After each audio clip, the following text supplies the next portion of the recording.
Tu veux déléguer la gestion de ton bien immobilier, mais ces erreurs te coûtent plus cher que de gérer toi-même. Voici mon classement des pires erreurs quand tu confies à une agence de gestion.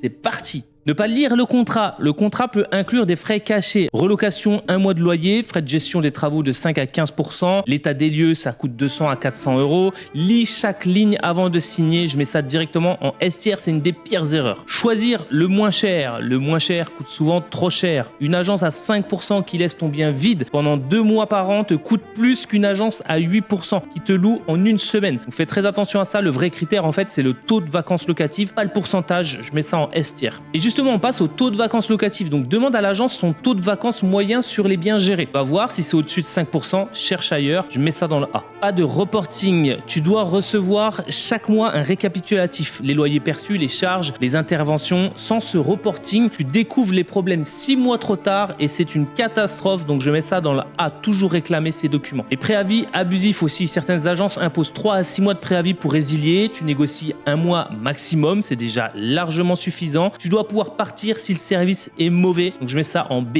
Ne pas comparer. Les honoraires varient de 5 à 10% selon les agences. Donc les services inclus aussi. Compare comme les devis d'artisans. 3 agences minimum sur le même cahier des charges par contre. Et je mets ça en B. C'est une erreur à ne pas commettre de milieu de tableau. L'agence qui fixe eux-mêmes le loyer. L'agence, elle a intérêt à louer vite. Elle n'a pas intérêt à louer cher. C'est différent. Si elle fixe un loyer à 50 euros en dessous du marché pour louer 3 jours, c'est toi qui perds 600 euros par an. Donc fixe le loyer toi-même, après étude du marché bien sûr, et c'est à toi que revient cette décision. Je mets ça dans le C. Et ne jamais rien contrôler. Tu délègues et tu oublies, le locataire il a 3 mois d'impayé, tu t'en aperçois forcément au bout de 3 mois, l'agence t'a rien dit, donc chaque mois de perdu, c'est un des loyers qui sont difficiles à aller rechercher par la suite. Bon, en général ça se passe plutôt bien avec les agences, c'est pour ça que je mets ça en dernière position. Dis-moi toi en commentaire si tu gères seul ou via une agence, et surtout, pense à t'abonner.